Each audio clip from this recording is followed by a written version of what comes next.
Good evening everyone, this is Himanshi and I welcome you all on career will app. Start करेंगे आज का session. Chapter है आपका motivation.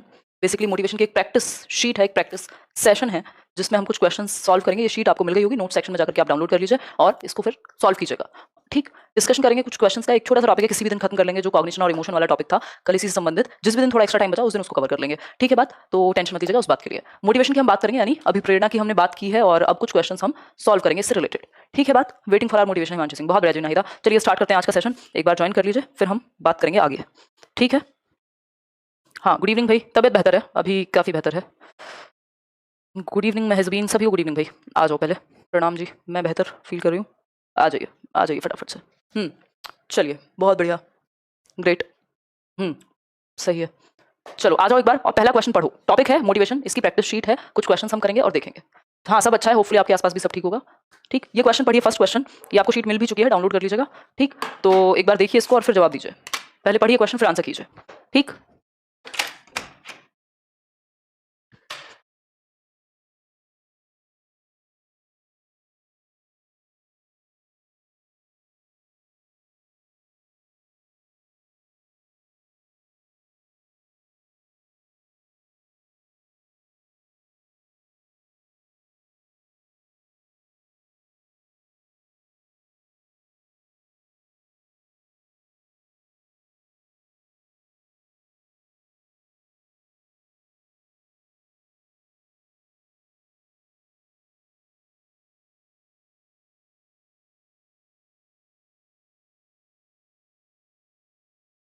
बहुत बढ़िया, सब अलग अलग आंसर कर रहे हैं। देखो एक बार क्वेश्चन पढ़ते हैं।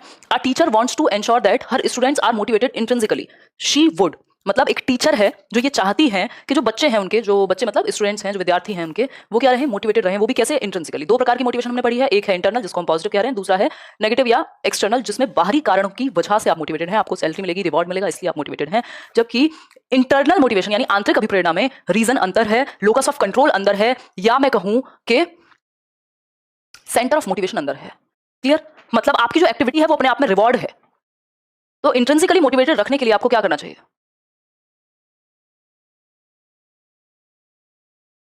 आई अंडरस्टैंड हामिदा, बहुत सारी घटनाएं हैं जो आसपास घटती रहती हैं। कोशिश कीजिए कि आप अपना जो कंट्रीब्यूशन दे पाएं वो दें। देखिए फर्स्ट ऑप्शन कहता है specify uniform standards of achievement for all children, यानी सभी बच्चों के लिए उपलब्धि के एक समान मानकों को उल्लेखित करना, ये होगी बेवकूफी। एक बात याद रखिएगा, यूनिफॉर्म स्टैंडर्ड्स आप हर बच्चे के लिए सेट नहीं कर सकते, यूनिफॉर्म इंस्ट्रक्शन आप हर बच्चे के लिए नहीं दे सकते। क्यों? यूनिफॉर्म का मतलब है सबको एक डंडे से हाँकना, सबके लिए सेम लेवल, सबके लिए आप कहें सब फर्स्ट आएंगे, कैसे आएंगे भाई फर्स्ट?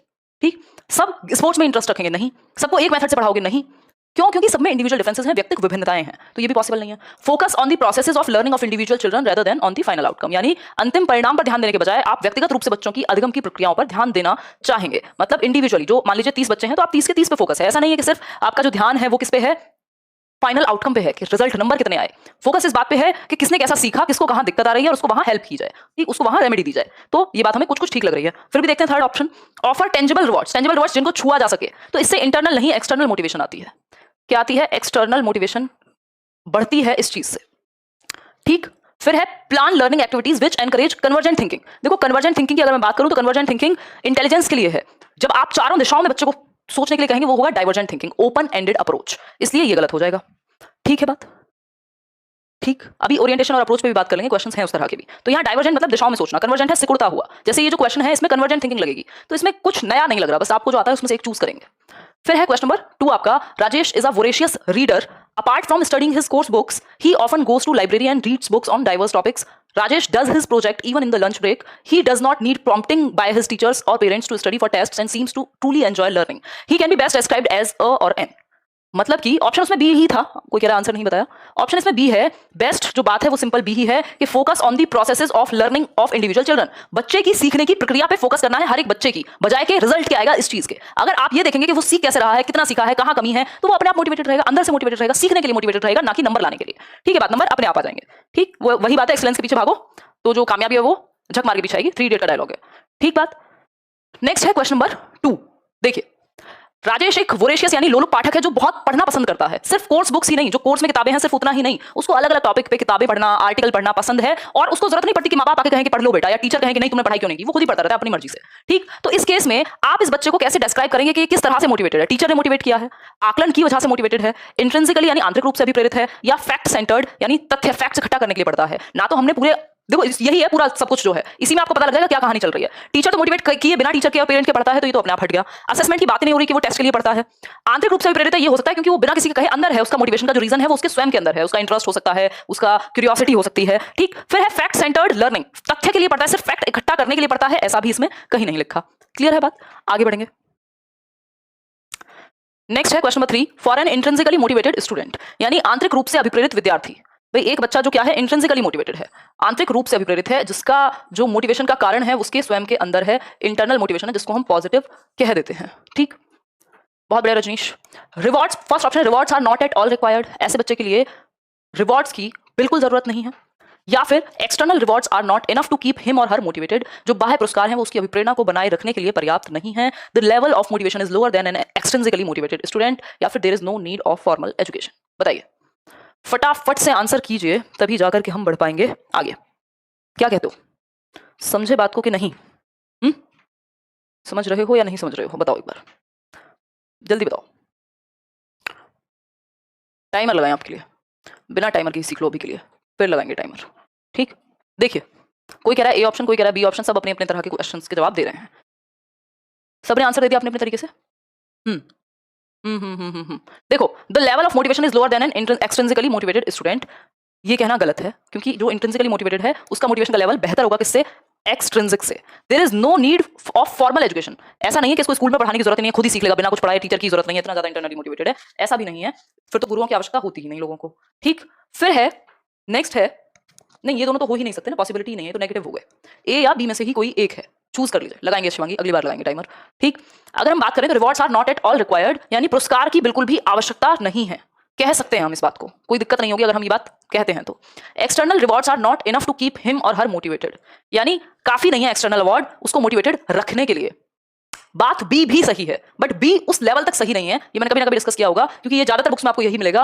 बेहतर ऑप्शन जो इससे बेहतर है वो ए ही है। ठीक, तो आप इसको चेंज कर लीजिएगा, क्योंकि ये एक्चुअली पूछा हुआ क्वेश्चन है और ऑफिशियल आंसर की का किसी को नहीं पता कि उस टाइम इन्होंने क्या माना होगा। तो ऑप्शन ए भी हो सकता है, ऑप्शन बी भी हो सकता है, दोनों हो सकते हैं। क्योंकि चक्कर क्या है, जो ये इंट्रिंसिकली मोटिवेटेड इंसान है, इसके लिए रिवॉर्ड इसकी एक्टिविटी ही है। मान लीजिए मुझे पढ़ाना पसंद है, तो मुझे पढ़ाने का मौका मिला, यही क्या है मेरे लिए रिवॉर्ड हो गया। तो activity itself is a reward for intrinsically motivated learner. आंतरिक रूप से सीखने वाले अधिगमकर्ता के लिए जो एक्टिविटी है, जो क्रिया है, वही अपने आप में रिवॉर्ड का काम करेगी। ठीक है बात? External awards are not enough to keep him or her motivated. Basically internal awards है, और इंटरनल अवार्ड कोई बाहर तो दिखता नहीं है, तो हम एक्सटर्नल अवार्ड और इंटरनल अवार्ड को कंफ्यूज ना करके ए के साथ जा सकते हैं कि rewards are not at all required, as such rewards की जरूरत नहीं होती, जो ऑब्वियसली अब इसमें किसी भी प्रकार का रिवॉर्ड हो, रिवॉर्ड उसकी एक्टिविटी खुद ही है। तो बेहतर ऑप्शन सेकंड से हमारे पास ए है, देने को एग्जामिनर बी भी मान सकता था। ठीक है, इसको ठीक कर लीजिएगा अगर मैंने भी पहले कहीं डिस्कस किया हुआ है तो। ठीक है, तो ये एक बेसिक सी बात हुई, होपफुली आपको ये बात समझ में आ गई होगी। आगे बढ़ेंगे, ए ऑप्शन के साथ जाएंगे, सही आंसर इसमें ए ऑप्शन रहेगा। क्लियर है बात? आगे बढ़ेंगे। क्वेश्चन नंबर 4 देखिए, क्वेश्चन नंबर 4 देखिए।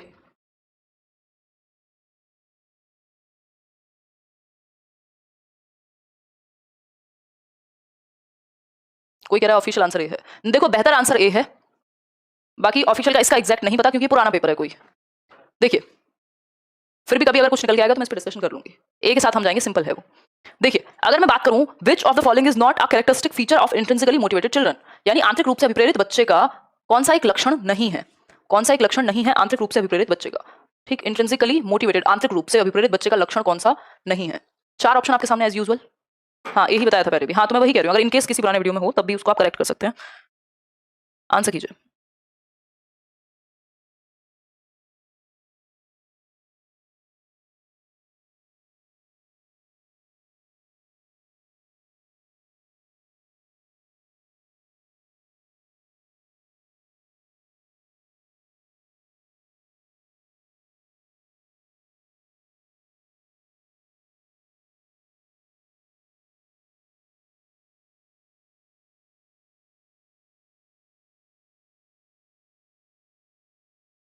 चलें आगे, बिल्कुल चलेंगे।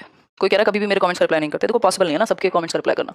दे display a high level of energy while working, ये बात तो बिल्कुल सही है। अगर कोई इंटरनली मोटिवेटेड है तो उसके अंदर ऊर्जा अपने आप भरी हुई होती है, क्योंकि रीजन आपके अंदर है। आप मजबूरी में मोटिवेटेड नहीं है, आप खुद से मोटिवेटेड हैं, अपनी इच्छा से मोटिवेटेड हैं, तो इस बात में कोई दिक्कत नहीं है। आपने देखा होगा ऐसे लोग जो इंटरनली मोटिवेटेड हैं, बहुत ज्यादा एनर्जेटिक रहते हैं। मैं तो अपनी एनर्जी कम करके रखती हूँ आजकल, नहीं तो क्योंकि उससे क्या होता है, मैं तो एक्साइटेड हूँ, सामने वाला जो पहली बार सीख रहा है वो कई बार जल्दी में समझ में नहीं आता उसको। दे लाइक चैलेंजिंग टास्क, हाँ ऐसा भी है, क्योंकि आप फिर मोटिवेटेड कैसे रहेंगे जब एक नेक्स्ट लेवल ऊपर जाते रहेंगे। जैसे मैं आज ही सोच ही रही थी किसी और बात पे कि यार मुझे इस चीज में मास्टरी हासिल करनी है, और अगर मैं इसको टाइम नहीं दूंगी, नॉर्मल लेके चलूंगी तो मजा नहीं आएगा, है ना। अब ऐसा नहीं है, जिस लेवल का मुझे पता है उस एक सब्जेक्ट, उस एक टॉपिक के बारे में, वो कम है, वो मोर देन इनफ है जितने भी लोग उस फील्ड में डिस्कस कर रहे हैं, है ना। लेकिन वो मेरा अपना इंटरनल मोटिवेशन है कि मुझे मास्टरी गेन करनी है, मुझे पसंद है वो चीज ज्यादा जानना। तो ये क्या हुआ, चैलेंजिंग टास्क पसंद होंगे ऐसे लोगों को। दे ऑलवेज सक्सीड, देखो ये कहीं गारंटी नहीं है दुनिया की किसी भी किताब में कि अगर आप मेहनत करते रहोगे, आप इंटरनली मोटिवेटेड हो तो हमेशा सक्सेस मिलेगी। सक्सेस और फेलियर में बहुत सारे फैक्टर्स इन्वॉल्व होते हैं, दुनिया भर के तत्व हैं, आप ही अकेले नहीं है दुनिया में कि बस आप सही करेंगे तो सही मिलेगा, ऐसा नहीं होता। बहुत सारे चैलेंजेस, मतलब बहुत सारे फैक्टर्स हैं। They enjoy doing their work, ये बात बिल्कुल सही है, उनको अपना काम करना पसंद है। लेकिन हमेशा सफलता मिलेगी ये जरूरी नहीं है। सफलता और फेलियर दोनों चीजें हैं, कभी कोई मिलती है कभी कोई मिलती है, जरूरी तो है नहीं कि हमेशा सफलता मिले। आगे बढ़ेंगे, क्वेश्चन नंबर 5 ये पढ़िए। Question number 5 says A B and C are 3 students studying English, यानी एक बच्चा है ए, दूसरा बच्चा है बी, तीसरा बच्चा है सी। आर 3 स्टूडेंट्स स्टडीइंग इंग्लिश, 3 बच्चे हैं जो इंग्लिश पढ़ रहे हैं। नहीं हो सकता ना सक्सेस, हमेशा सक्सेस नहीं हो सकता ना, ऑलवेज नहीं हो सकता प्रियंका। ज्यादातर सक्सेसफुल हूं ये बात सही है, हमेशा हूं ये कहना गलत होगा। वही बात है कि मैं कहूं मैं बेस्ट हूं, that's good, good enough, but मैं कहूं मैं ही सर्वश्रेष्ठ हूं, मैं ही बेस्ट हूं दुनिया में, मेरे से ऊपर कोई अच्छा जानता ही नहीं है, that is a problem, there is a problem. क्यों? क्योंकि ऐसा नहीं हो सकता ना कि मैं ही बेस्ट हूं, मैं बेस्ट हूं ये मानना सही है। ए बी तो हमेशा सक्सेसफुल होंगे ये कहना गलत है। A B and C are 3 students studying English, A finds it interesting, यानी ए जो है उसको आता है मजा, उसको इंटरेस्टिंग लगता है जो भी वो सब्जेक्ट पढ़ता है, and thinks it will be helpful for her in future. जो बी है studies English as she wants to secure first rank, जो बी बच्ची है वो इसलिए पढ़ रही है क्योंकि उसको चाहिए फर्स्ट रैंक, ठीक। जो सी बच्चा है studies it as she is primarily concern to secure passing grades, उसको किसी तरह से क्या होना है, पास होना है। The goals of A B and C respectively are, मैं एक बार इसको डिस्कस कर देती हूं, आपको कई लोगों को इसमें कंफ्यूजन भी होगी, इस क्वेश्चन से क्लियर हो जाएगी। अगर मैं बात करूं तो एक बच्चा है कौन, ए, 3 लोग हैं एक क्लास में, ए बी और सी, ए बी और सी, इतनी बात सभी को क्लियर है। ए है जो किस लिए पढ़ रही है कि उसे कुछ सीखने को मिलेगा, किसके लिए, सीखने को मिलेगा, लर्निंग होगी, सीखने को मिलेगा, ठीक। बी है जिसको क्या करना है, फर्स्ट रैंक चाहिए, क्या आना है, फर्स्ट रैंक। सी है जिसको फेल होने से बचना है, अवॉइड कर रही है क्या, फेलियर, अवॉइडिंग फेलियर, भाई फेल होने से बचना है, अवॉइडिंग व्हाट, फेलियर, ठीक है, अवॉइडिंग फेलियर। 3 अप्रोच मैंने आपके साथ डिस्कस की थी। एक होती है मास्टरी ओरिएंटेशन, यानी उन्मुखीकरण, कि भाई सेंटर क्या है मोटिवेशन का, मास्टरी में आपका ध्यान किस पे है, सीखने पे, कि मुझे सीखना है, मास्टरी गेन करनी है। दूसरी मैंने आपके साथ एक अप्रोच शेयर की थी परफॉर्मेंस ओरिएंटेशन, कि आपको करना है परफॉर्मेंस, यानी आपको परफॉर्म करना है, दैट मींस आपको फर्स्ट आना है, सेकंड आना है, इसलिए आप पढ़ रहे हैं, दूसरों को पीछे छोड़ने के लिए, खुद को आगे दिखाने के लिए आप पढ़ रहे हैं। तीसरी एक चीज है आपको फेलियर से बचना है, बस किसी तरह से 33% आ जाए, पास हो जाऊं, फेलियर अवॉइडेंस। तीसरे अप्रोच को कहते हैं फेलियर अवॉइडेंस। क्या है, फेलियर अवॉइडेंस। तो जो ए बच्चा है जो सीखने के लिए पढ़ रहा है वो है मास्टरी ओरिएंटेशन, दूसरा जो फर्स्ट लाने के लिए पढ़ रहा है वो परफॉर्मेंस ओरिएंटेशन, फेलियर अवॉइडेंस जो फेल से बचने के लिए पढ़ रहा है। दीपक ध्यान रखिए बारिश है ज्यादा तो आप समझ लेते हैं। भाई ए है जो इंटरेस्टिंग अपने इंटरेस्ट की वजह से पढ़ता है, तो ये क्या है, मास्टरी मास्टरी मास्टरी, सब जगह तो मास्टरी है, बस ये परफॉर्मेंस है तो इसको हटा दिया, ये भी परफॉर्मेंस है तो हटा दिया, इन दोनों में से कुछ होगा ना, क्योंकि पहले वाला बच्चा तो मास्टरी के लिए पढ़ रहा है। ऐसे आप अपना टाइम सेव कर सकते हैं एग्जाम में देख करके कि भाई ए तो क्या है, मास्टरी वाला है, तो 2 में परफॉर्मेंस दिया हुआ है, अपने आप ही साइड हो गया ऑप्शन। फिर है thinks it will be helpful, B पढ़ता है इसलिए क्योंकि उसको फर्स्ट रैंक लानी है, तो एक तो हो गया मास्टरी क्योंकि इंटरेस्ट है और सीखना चाहता है, दूसरा परफॉर्मेंस अवॉइडेंस नहीं है, परफॉर्मेंस है, ठीक, परफॉर्मेंस है, परफॉर्मेंस अवॉइडेंस नहीं है। अवॉइडेंस तो हो गया कि वो परफॉर्म ना करने के लिए पढ़ेगा, तो ऐसे हल्का सा एक वर्ड देगा और कंफ्यूज कर देगा, ठीक। परफॉर्मेंस अवॉइडेंस, ये बात सही है कि वो परफॉर्मेंस को अवॉइड करने के लिए पढ़ रही है, ठीक। तो निपुणता के लिए पहला, निष्पादन यानी परफॉर्मेंस के लिए दूसरा, और निष्पादन उपेक्षा या फेलियर अवॉइडेंस जिसको हम कहते हैं, परफॉर्मेंस अवॉइडेंस भी कह सकते हो, तो आंसर हुआ बी ऑप्शन, यहाँ पे सिंपल आंसर बी ऑप्शन। ये मैंने शीट शेयर की हुई है, जिनको जल्दी हो वो खुद सॉल्व कर लेना, और मैं आंसर तो नहीं दूंगी, खुद से मार्क करना उस पर आंसर, ठीक, क्योंकि आंसर मैं यहाँ सेशन में डिस्कस कर रही हूँ, तो जिनको लगता हो कि जल्दी है तो वो बाद में अपना देख लें। क्वेश्चन नंबर 6 है अचीवमेंट मोटिवेशन इज, यानी उपलब्धि अभिप्रेरणा। अचीवमेंट मोटिवेशन क्या है, इस पे भी मैंने आपके साथ बात की थी, आपको डेविड मैक्लीलैंड और एटकिंसन का नाम याद आ रहा होगा, डेविड मैक्लीलैंड और एटकिंसन का नाम याद आ रहा होगा, है ना। देखो एक बार, रीड का कोर्स जून में कंप्लीट, वाह मजा आता है आपके साथ, बहुत बढ़िया जी। चलिए देखिए, तो अचीवमेंट मोटिवेशन इज, उपलब्धि अभिप्रेरणा क्या है, the tendency to persist at challenging tasks. हाँ यही बात है कि जब तक तोड़ेंगे नहीं तब तक छोड़ेंगे नहीं, मतलब अचीव नहीं कर लेंगे तब तक परसिस्टेंट रहेंगे, बात तो सही है। The tendency to avoid failure, भाई असफलता से बचने के लिए नहीं पढ़ रहे, असफलता आएगी आ जाए, हम तो फिर भी परसिस्टेंट रहेंगे जब तक कामयाबी नहीं मिलेगी। Willingness to accept success and failure equally, यहाँ पे अचीवमेंट मोटिवेशन की बात हो रही है, ये यहाँ धैर्य रखने की बात नहीं हो रही, बात हो रही है अचीवमेंट मोटिवेशन, यानी अचीवमेंट के लिए मोटिवेटेड। जब तक अचीवमेंट नहीं हो जाएगी तब तक मोटिवेटेड रहेंगे। प्रोसेस तभी कंप्लीट होगी जब हमें अचीवमेंट हो जाएगी टास्क की, किसी भी गोल की। जब तक नौकरी नहीं मिलेगी प्रयास करते रहेंगे, दिस इज अचीवमेंट मोटिवेशन। ठीक, ऐसा नहीं है कि फेल हो गए चलो अब तो छोड़ देते हैं यार, फेल हो गए चलो एक्सेप्ट कर लेते हैं, आगे बढ़ जाते हैं। ठीक, hello Shailesh. Tendency to act impulsively, ये सबसे खराब चीज है आपके जीवन में जो हो सकती है आपके साथ। हमने सभी ने कभी ना कभी इंपल्सिवली एक्ट किया है। इंपल्स हमारे नेचर में है, कहीं ना कहीं हमारी बायोलॉजी में है, वो एनिमल बिहेवियर के जैसा है इंपल्स, के किसी ने गाली दी आपने भी तुरंत गाली दे दी वापस, ये क्या है? इंपल्सिव है, आप खुद को कंट्रोल नहीं कर पा रहे हैं, दिस इज इंपल्सिव बिहेवियर।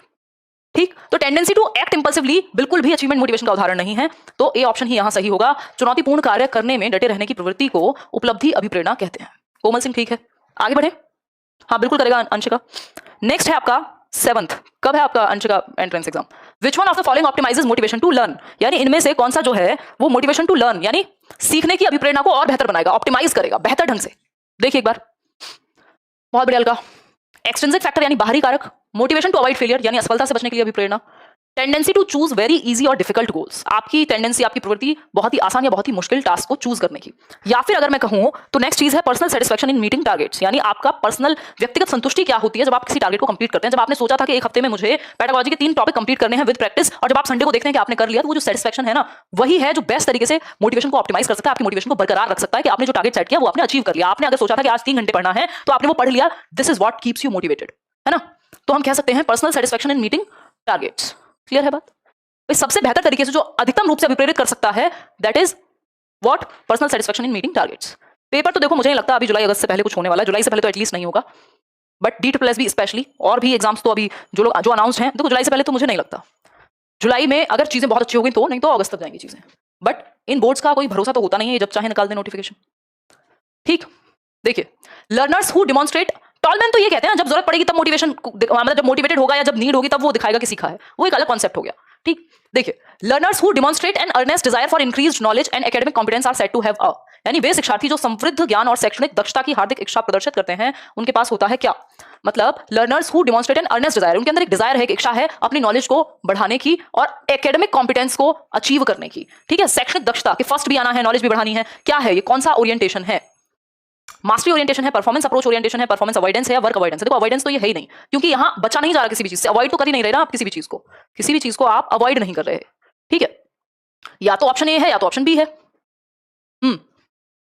बताइए आंसर। बहुत तेजी से जा रहे हो। हाँ मोटिवेटेड होते हैं सोफिया, बात एक ही है, बट क्वेश्चन क्या पूछेगा वही तो हम जवाब देंगे ना, समझ रहे हो बात को? पलक देखो कब आएंगी नॉलेज ये तो नहीं पता, मतलब sorry vacancy. Learners who demonstrate an earnest desire for increase knowledge and academic competence are said to have, भाई नॉलेज को इंक्रीज करना और एकेडमिक कॉम्पिटेंस मतलब शैक्षणिक दक्षता की हार्दिक इच्छा प्रदर्शित करते हैं। क्या होगा? इसको हम कहेंगे परफॉर्मेंस अप्रोच ओरिएंटेशन, क्योंकि वो एकेडमिकली अपने आप को कॉम्पिटेंट रखना चाहते हैं। ठीक है, आगे बढ़ेंगे नेक्स्ट पर। नेक्स्ट है in order to encourage achievement motivation in the classroom students should be taught to attribute their good grades to, यानी कक्ष में उपलब्धि अभिप्रेरणा को प्रोत्साहित करने के लिए शिक्षार्थियों को यह बताना चाहिए कि उनके अच्छे ग्रेड का कारण है। बताइए। बिल्कुल बिल्कुल डिजायर दिया हुआ है कि भाई डिजायर है कॉम्पिटेंस रखने की।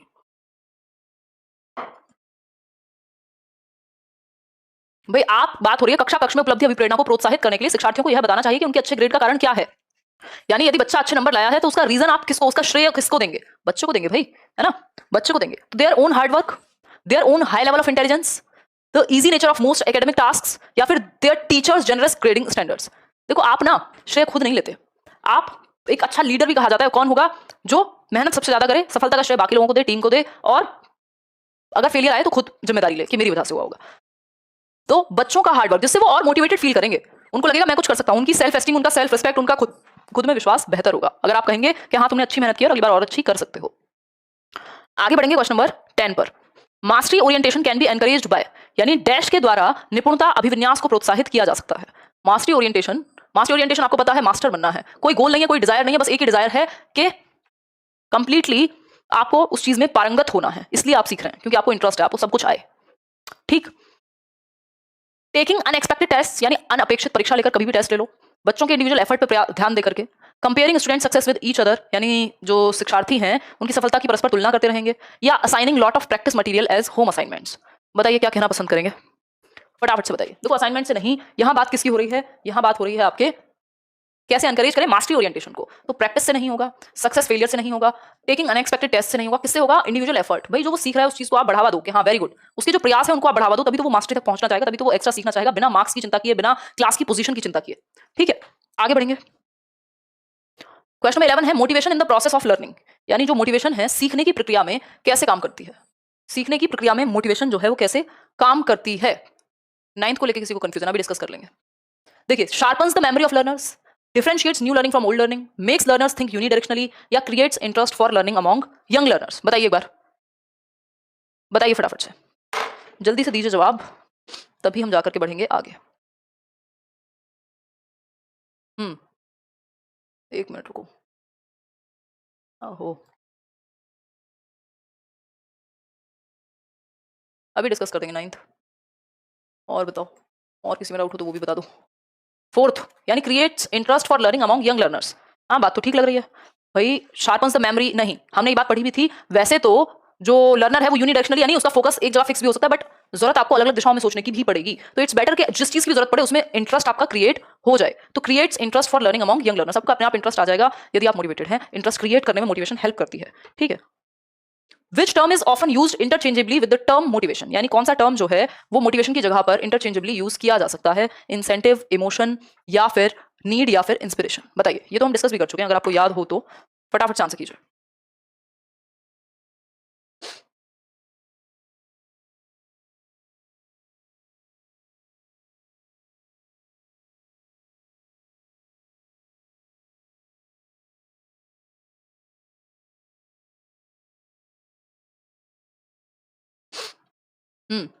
Need, obviously, obviously need, obviously need.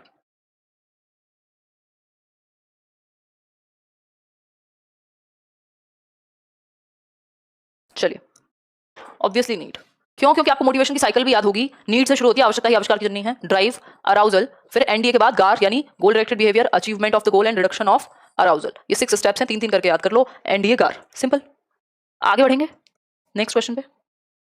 Next question है question number 13। Rajesh is struggling to solve a problem of mathematics completely, the inner force compelling him to search for a way to solve it completely is known as. ध्यान से पढ़िएगा, राजेश क्या है, struggle करता है एक समस्या के समाधान में मैथ्स के अंदर। जो इनर फोर्स है उसके अंदर क्या है, एक इनर फोर्स है, एक ऐसा बल है जो उसको कंपेल करता है कि तरीके ढूंढो भाई, एक तरीके से सॉल्व नहीं हो रहा, दूसरा तरीका ढूंढो, तीसरा तरीका ढूंढो। ये फोर्स उसको रुकने नहीं दे रहा है। इस फोर्स को क्या कहोगे? इस फोर्स को हम ड्राइव कह सकते थे, इस फोर्स को हम मोटिव कह सकते हैं कि उसके पास एक मोटिव है, एक रीजन है किसी काम को करने का। तो आंसर होगा मोटिव। ये उसकी पर्सनैलिटी ट्रेट नहीं है, ये इमोशन नहीं है, ये परसेप्शन नहीं है। ठीक है, ये क्या है, मोटिव है। इस इनर फोर्स को मोटिव कहेंगे, इस फोर्स को मोटिव कहेंगे। अगर मोटिव नहीं होता, ड्राइव होता है। यहाँ ये जो फोर्स है इसको हम मोटिव कहेंगे। भाई आपका उद्देश्य क्या है, एक प्रेरक है उसके पास, एक नीड है एग्जैक्टली। बट नीड को बल नहीं कहते, ड्राइव को बल कह सकते हो, अराउजल को बल कह सकते हो, मोटिव को बल कह सकते हो। ठीक, फोर्स नहीं है नीड। नीड से फोर्स पैदा होता है। क्वेश्चन नंबर 14 देखिए एक बार। Which of the following is properly sequenced in the context of motivation cycle. Motivation cycle का सीक्वेंस एक बार पहचान लीजिए, फिर हम आगे बढ़ेंगे। देखिए एक बार 9th क्वेश्चन करा देंगे, लास्ट में कराएंगे। और बताइए,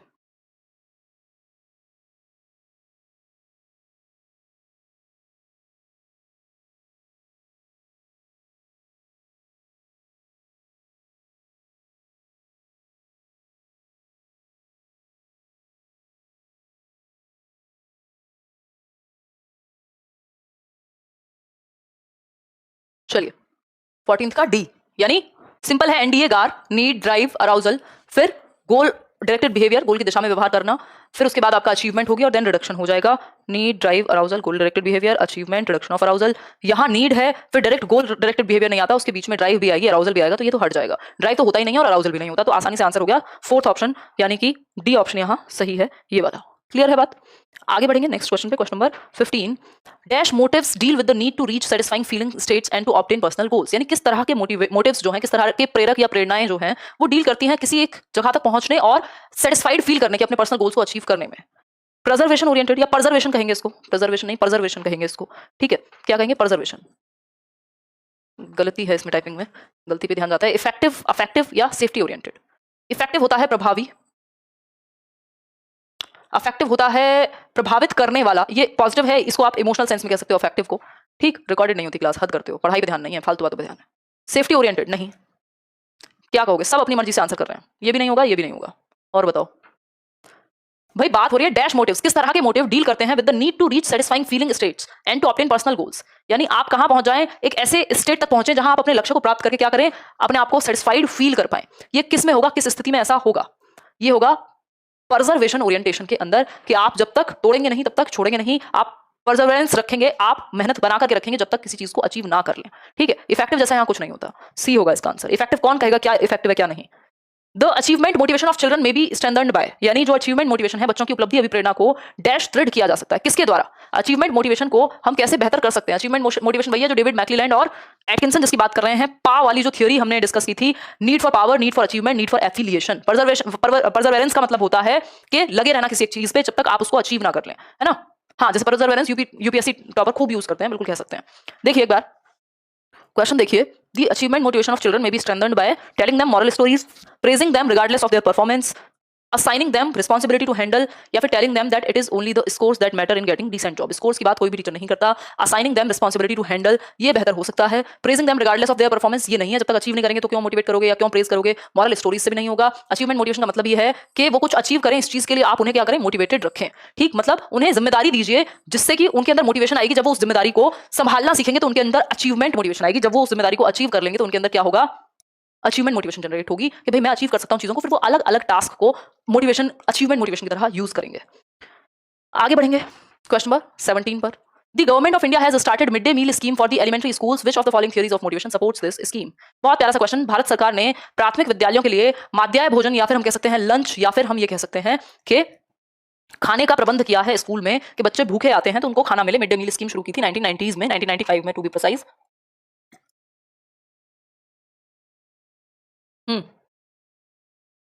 बताइए एक बार। बिल्कुल बिल्कुल बिल्कुल, ये कौन सा एक मोटिवेशन की थियरीज कल हमने पढ़ी थी ना, अलग अलग अप्रोचेस मोटिवेशन की, अलग अलग स्कूल्स पढ़े थे हमने। तो व्यवहारवादियों का तो एक्सटर्नल है, ठीक, सोशियो कल्चरल भी एक तरीके से, बाहर और अंदर दोनों की बात करेंगे, कॉग्निटिव दिमाग की बात करेंगे, बट ये इंसानियत के नाते है, ह्यूमनिस्टिक अप्रोच है। ह्यूमनिस्टिक अप्रोच में जब बेंड्यूरा कहते हैं कि शारीरिक आवश्यकताएं यदि पूरी नहीं होंगी तो आगे बढ़ ही नहीं सकते। जब खाना ही नहीं है पेट में तो कहां से सीख लेंगे बच्चे, यानी ये हमारी सर्वाइवल नीड्स हैं। तो एक मानव के तौर पे इस बात को ह्यूमनिस्टिक साइकोलॉजी मानती है कि इंसान सीखने के लिए बना है, अच्छा करने के लिए बना है, सेल्फ फुलफिलमेंट के लिए बना है, लेकिन मजबूरियों में वो चीजें गलत करता है। जब खाना नहीं मिलेगा तो वो कहां से पड़ेगा। तो बोला भी जाता है कोई भूखे भजन ना हो गोपाला, ले लो अपनी कंठी माला। मतलब जब आप भगवान का नाम भी नहीं ले सकते हैं यदि आप भूखे हैं। मैं यहाँ खड़े होकर सेशन नहीं कर सकती और यदि मुझे 2 दिन से खाना ना मिला हो। ठीक है, नीड ऑफ हायरार्की या पदानुक्रमिक सिद्धांत जो है मैस्लो का, उसमें हमने डिस्कशन किया था, कल ही ये डिस्कस किया, जिसमें मैंने आपको 7 लेवल बताए थे, पुराना और नया दोनों, क्योंकि एक बार केवीएस में पूछ लिया था पुराने वाला भी। देखिए क्वेश्चन नंबर 18 देखिए, the news of a woman selling her child to obtain food may be understood best on the basis of, यानी एक महिला ने भोजन प्राप्त करने के लिए अपने बच्चे को बेच दिया, इस खबर को डैश के आधार पर अच्छी तरह समझा जा सकता है। बताइए एक बार, फटाफट से बताइए, किस बेसिस पे आप इस खबर को समझ सकते हैं वो बता दीजिए एक बार, फटाफट से आंसर कीजिए, बताइए। जी सोनल। हाँ, यहाँ स्क्रीनशॉट नहीं होगा, आपको चीजें लिखनी पड़ेंगी क्योंकि ये आपका पेड कोर्स है, तो ये लोग जो ऐप है करियरविल वो सपोर्ट नहीं करता। ठीक, the news of a woman selling her child, एक माँ ने अपने बच्चे को ही बेच दिया खाना प्राप्त करने के लिए, ये आप किस बेसिस पे, किस ग्राउंड पे इस बात को समझ पाएंगे। साइको एनालिटिकल थियरी है, मनोविश्लेषणवाद, थियरी ऑफ हायरार्किकल नीड्स है यानी पदानुक्रमिक सिद्धांत, साइको सोशल थियरी यानी जो सिगमन उनकी क्या कहते हैं एरिक्सन की थियरी है, मनोसामाजिक सिद्धांत, जिन बैचेस में हो चुका है जिनमें होगा वो पढ़ेंगे। थियरी ऑफ रीइंफोर्स्ड कॉन्टिजेंसीज, ऐसा भी हमने नहीं पढ़ा, हम कहेंगे ये क्या है, थियरी ऑफ हायरार्किकल नीड्स है। जब खाना नहीं मिलेगा तो कोई रिश्ता, कोई लव एंड बिलोंगिंगनेस समझ में नहीं आती है ना। तो फूड यानी सर्वाइवल सबसे इंपॉर्टेंट है और वो उसका पूरा नहीं हो रहा, शारीरिक आवश्यकताएं पूरी नहीं हो रही। हायरार्की ऑफ नीड या मैं कहूं पदानुक्रमिक सिद्धांत मैस्लो का जो है वो इसी से संबंधित है। कोई कह रहा है स्क्रीनशॉट का ऑप्शन, चलो ये सब तो आप खुद ही देख लिया करो। Even though this was clearly in violation of his safety needs, captain Vikram Batra died fighting in the Kargil war while protecting his country, he might have, यानी हालांकि यह स्पष्ट रूप से उनकी सुरक्षा आवश्यकताओं के उल्लंघन में था, फिर भी कैप्टन विक्रम बत्रा अपने देश को बचाने के दौरान कारगिल युद्ध में मारे गए। संभवतः उन्हें डैश था, मतलब भाई उनको पता था आपकी सेफ्टी नीड्स है ना, जो थर्ड लेवल है आपका शारीरिक आवश्यकताएं फिजियोलॉजिकल नीड्स, देन आपकी सेफ्टी नीड सेकंड लेवल ही है कि भाई हम सेफ होना चाहते हैं, मरना नहीं चाहता कोई भी। ठीक, उनको पता था विक्रम बत्रा, कैप्टन विक्रम बत्रा को कारगिल वॉर के दौरान के मेरी सेफ्टी नीड के खिलाफ है कि मैं यहाँ जंग लड़ूं, लेकिन उन्होंने फिर भी क्या किया, उसके अगेंस्ट जाकर के देश के लिए जान तक दे दी। ये नाम कमाना चाहते थे फैमिली के लिए, अपनी जान देके नाम का करेगा क्या इंसान। ठीक है, फिर है सॉट नोवल एक्सपीरियंस, कोई अलग ही अनुभव मिल गया उन्हें गोली खा के, अचीव्ड सेल्फ एक्चुअलाइजेशन या इग्नोर्ड हिज बिलोंगिंगनेस नीड्स। यार बिलोंगिंगनेस तो तब आएगा ना जब पहले सेफ्टी तो अचीव कर लें। जब सेफ्टी को ही इग्नोर कर दिया तो यहां कहां से आ गया कि बिलोंगिंगनेस नीड क्या कर दी उन्होंने, इग्नोर कर दी। अब वो सेफ्टी जो सेकंड लेवल है उसी को छोड़ दिया, वो तो थर्ड लेवल बाद में आएगा ना, लव एंड बिलोंगिंगनेस। तो कह सकते हैं डायरेक्ट क्या हुआ, अचीव्ड सेल्फ एक्चुअलाइजेशन, क्योंकि उनको इन सब के ऊपर जाकर के, भाई फैमिली थी नहीं थी हमें नहीं पता, बट क्या है उन्होंने अपनी सेफ्टी से लेके अपनी जान तक लगा दी। किस चीज के लिए? क्योंकि उनको लगता था कि मैं इस चीज के लिए बना हूं, ये मेरा हाईएस्ट पोटेंशियल है, ये मेरी ड्यूटी है। ठीक, वत्सला कह रहे हैं माय हीरो। बहुत बढ़िया, ऐसे ही लोगों को हीरो बनाना भी चाहिए। एक्टर्स और एक्ट्रेसेस को हम हीरो और हीरोइन कहते हैं, ये बड़े दुख की बात है हमारे देश में, है ना। वो किरदार निभाते हैं, बट हीरो तो ऐसे ही लोग हैं at the end of the day, जिनकी वजह से शायद मैं और आप इतना खुल के जी पा रहे हैं। देखिए क्वेश्चन नंबर 20 देखिए, making student members of a cleanliness community to motivate them for the same reflects. यानी बच्चों को आप एक मेंबर बना रहे हैं किसका, क्लीनलीनेस कम्युनिटी का। एक ऐसी कम्युनिटी, एक ऐसा समुदाय, एक ऐसी समिति जो क्या करती है, विद्यार्थियों को स्वच्छता सफाई रखने के लिए एक ग्रुप बनाया हुआ है, उसका आप हिस्सा बना रहे हैं एक तरीके से। तो ये सोशियो कल्चरल कंसेप्शन है मोटिवेशन का, बिहेवियरिस्टिक अप्रोच है, ह्यूमनिस्टिक अप्रोच है या कॉग्निटिव अप्रोच है? बताइए एक बार, जिनको ये अप्रोच समझ में नहीं आ रही हो ना, एक बार यूट्यूब पे जाके स्कूल्स ऑफ साइकोलॉजी सर्च कीजिएगा। मैंने बताया हुआ है कैसे साइकोलॉजी का जन्म हुआ, कहां से पहले आपकी क्या कहते हैं उसको, साइकोडायनेमिक अप्रोच से लेके आपका जो पूरा वुंट का संप्रदाय था, स्ट्रक्चरलिज्म, और उसके बाद आपका फंक्शनलिज्म, ये कितने सारे स्कूल्स हैं, क्या क्या अपने विषय में मानते हैं। ठीक, नहीं तो आपके बैच में आएगा ये टॉपिक। तो making students members of a cleanliness community to motivate them for the same reflects what? बताइए। व्यवहारवादी तो इन सब चीजों पे बात नहीं करती, ये ह्यूमनिस्टिक अप्रोच है कि भाई मानवतावाद के लिए सफाई क्या है, पूरी सोसाइटी को चाहिए। तो ये मानवतावादी अप्रोच है कि आप समाज के लिए आगे आ रहे हैं। आगे बढ़े, यू आर माय हीरो। बहुत बढ़िया जी। देखिए क्वेश्चन 21 है, which one of the following can be considered a sign of motivated teaching? यानी इनमें से कौन सा अभिप्रेरित शिक्षण का संकेत हो सकता है? बताइए फटाफट से। इंटरनल ह्यूमैनिटी के कारण एग्जैक्टली।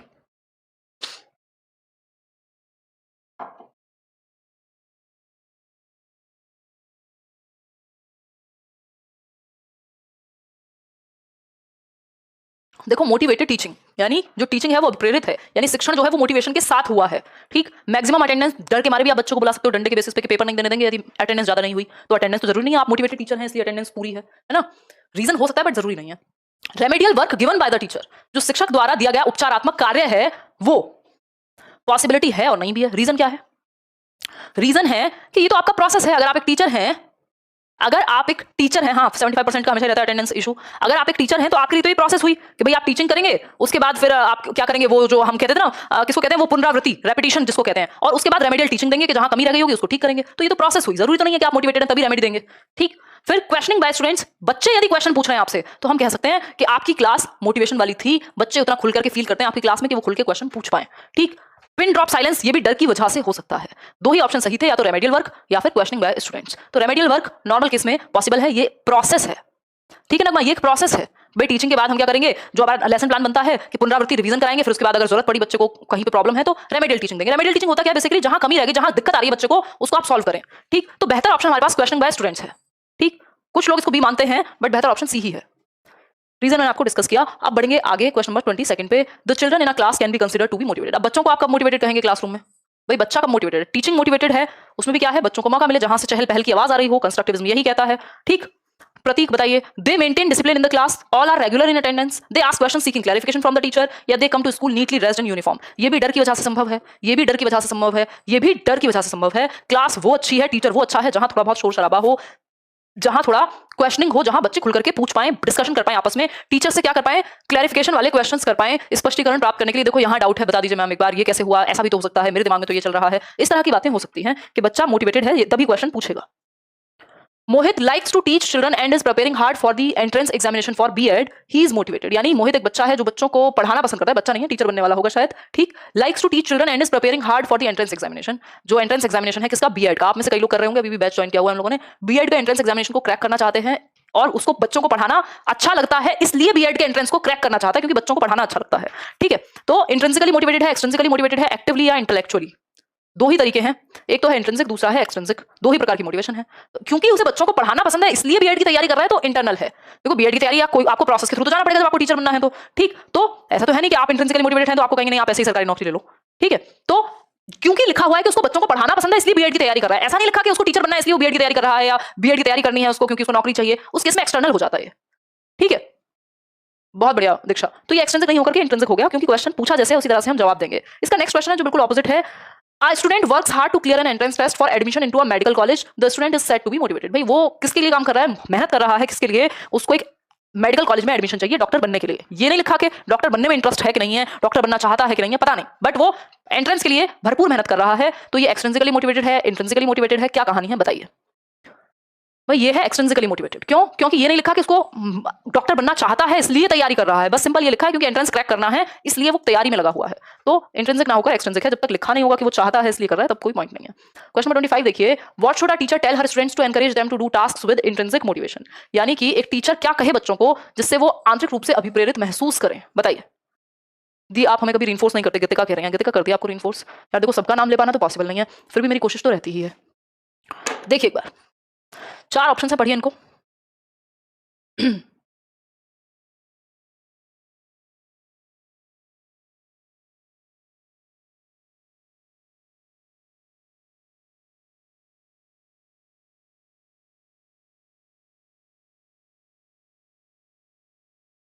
बिल्कुल सिंपल आंसर है, इसमें तो कोई दिक्कत होनी ही नहीं चाहिए। सिंपली लिखा हुआ है complete the task fast and get a toffee. तो ये तो एक्सटर्नल हो गया ना कि टॉफी की वजह से काम करेगा।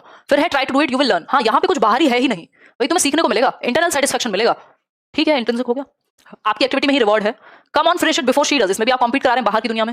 Why can't you be like him, अरे शर्मा जी के बेटे या बेटी जैसे बनो, ये भी क्या है, एक्सटर्नल है भाई। उसका मन नहीं है शर्मा जी के बेटे या बेटी जैसा बनना, जरूरी नहीं है सबको पढ़ाई में इंटरेस्ट हो, क्या करें। How can a teacher encourage her students to be intrinsically motivated towards learning for the sake of learning? क्योंकि वो सीखने के लिए सीखें, इस चीज के लिए कैसे मोटिवेट करोगे आप बच्चे को, बताइए। नहीं करना होगा Sneha. Bye supporting them in setting individual goals, tangible reward, anxiety और फियर देंगे नहीं। सबसे बेहतर तरीका है आप सपोर्ट करें कि भाई तुम क्या चाहते हो जीवन में, तुम्हारे इंडिविजुअल गोल्स होने चाहिए कि तुम इस एज में ये करो, तुम्हें ये पसंद है, इसमें तुम ये लेवल अचीव कर लो, ये एग्जाम क्रैक कर लो, ये मास्टरी हासिल कर लो, इतना आता हो तुमको। तो इंडिविजुअल गोल्स जिस चीज में इंटरेस्ट है उसको आप सेट कीजिए, तो वो अपने आप ही आंतरिक रूप से अभिप्रेरित फील करेगा। आज के लिए last question, despite giving stars for every work our teacher finds that the students are not motivated to learn. This could be because, एक शिक्षक पाता है कि प्रत्येक कार्य के लिए स्टार देने पर भी विद्यार्थी या शिक्षार्थी अधिगम के लिए प्रेरित नहीं हो रहे। इसका कारण क्या हो सकता है? मतलब कि भाई एक जो शिक्षक है उसको लग रहा है कि स्टार दिया जा रहा है, हर बार एक बच्चे को स्टार दे रहे हो, जैसे ही वो कुछ काम करता है, होमवर्क करता है, A+ देते हो या स्टार देते हो, टॉफी देते हो, है ना, फिर भी बच्चा मोटिवेटेड नहीं है। इसका रीजन क्या हो सकता है? भाई हर जगह एक्सटर्नल मोटिवेशन दिया जा रहा है फिर भी बच्चा मोटिवेटेड फील नहीं कर रहा, रीजन क्या होगा बताओ फटाफट से। The teacher is not giving different coloured stars, भाई अलग अलग रंग के नहीं दे रहा होगा, मतलब ये क्या लॉजिक हुआ? स्टार तो स्टार है, रंग के दे बिना रंग के दे, है ना। फिर है next, the teacher is not giving appropriate stars. अब ये कौन बताएगा कि कौन से स्टार्स एप्रोप्रिएट हैं और कौन से नहीं है? स्टार्स तो स्टार्स है ना again. The students are incapable of learning, बच्चा कभी भी इनकैपेबल नहीं होता सीखने के लिए, इस बात को आप ध्यान में रखेंगे। Rewards alone can not ensure interest and long term learning. Rewards जरूरी नहीं है कि आपका लंबे समय तक किसी चीज में रुचि रहेगी, है ना, हमेशा आपकी रुचि बनी रहेगी, रिवॉर्ड से फर्क नहीं पड़ता। ऐसे बहुत सारे लोग हैं जिनकी एक अच्छी खासी सैलरी है, जब नौकरी लगती है अच्छा लगता है, 2-3 साल में बिल्कुल बोरियत हो जाती है, वो इंटरेस्टेड ही नहीं है, इंतजार करते रहते हैं सैटरडे कब आएगा, संडे कब आएगा, छुट्टी कब होंगी, गर्मियों की छुट्टी, सर्दियों की छुट्टी, छुट्टियों में ही दिमाग है बस। क्यों? अंदर से है ही नहीं इंटरेस्ट, पसंद ही नहीं है उन्हें वो काम। तो भाई रिवॉर्ड्स क्या है, वो सिर्फ काफी नहीं होते आपके इंटरेस्ट को लॉन्ग टर्म में बनाए रखने के लिए। अगर आपको किसी चीज में सच में इंटरेस्ट नहीं है तो दिक्कत हो जाएगी। ठीक, 21वें क्वेश्चन को रिपीट करने को कोई कह रहा है, मैं एक बार कर देती हूँ। 21वां सवाल और 9th और करना है मुझे एक बार। Which of the following can be considered a sign of motivated teaching? Simple questioning by students. शिक्षक द्वारा दिया गया उपचारात्मक कार्य वो उसका दायित्व है शिक्षक का। ठीक होने को हो सकता था बट बेटर ऑप्शन वही रहेगा, questioning by students. Motivated teaching, teaching motivated हुई है या टीचर मोटिवेटेड है, कैसे पता लगेगा? बच्चे क्वेश्चन पूछ रहे हैं, इंटरेक्शन कर रहे हैं, सिंपल है, क्या दिक्कत है? आगे बढ़ेंगे 9th क्वेश्चन पे। In order to encourage achievement motivation in the classroom, students should be taught to attribute their good grades to। यानी कि कक्ष में उपलब्धि अभिप्रेरणा को प्रोत्साहित करने के लिए शिक्षार्थियों को यह बताना चाहिए कि उनके अच्छे ग्रेड का कारण है अचीवमेंट मोटिवेशन, ताकि वो अचीव करने के लिए मोटिवेटेड हो, अचीव करना चाहें। क्या होगा ये? उनका हार्डवर्क, हाँ भाई उन्होंने खुद अचीव किया है। हाई लेवल ऑफ इंटेलिजेंस, मतलब ये तो फिर जिसने जो अचीव किया उसी में हाई लेवल है, बाकी बच्चों में नहीं है, गलत हो गया। ठीक, the easy nature of most academic task, easy होता है हमेशा, ये भी कहना गलत है। टीचर बहुत जनरस था, जबरदस्ती अच्छे नंबर दे दिए, गलत बात है। बच्चे का खुद का हार्डवर्क, आप ये कह रहे हैं कि तुमने अचीव इसलिए किया है क्योंकि तुमने मेहनत की थी, इससे उसमें अचीवमेंट मोटिवेशन आएगा, वो हमेशा मेहनत करेगा, क्योंकि जब वो अचीवमेंट कैसे होता है, टीचर ने बताया था जब मेहनत करते हैं तब अचीव करते हैं, सिंपल बात। इतनी बात क्लियर है? किसी का कोई डाउट हो, कोई परेशानी, कोई दर्द दुख बाकी हो तो अभी पूछ लो, नहीं तो छुट्टी करते हैं। हाँ थोड़ी बहुत वीकनेस तो आई गई है पहले से, but I am recovering better, feel कर रही हूँ। 27 आउट ऑफ कितने आए हैं? 23, 24, 20। अच्छा ठीक है, बढ़िया है, बहुत बढ़िया है। Great great great great. चलिए फिर आज के लिए इतना ही, ध्यान रखिए, नेक्स्ट टाइम मिलेंगे, मतलब नेक्स्ट टाइम क्या, कल ही मिलेंगे।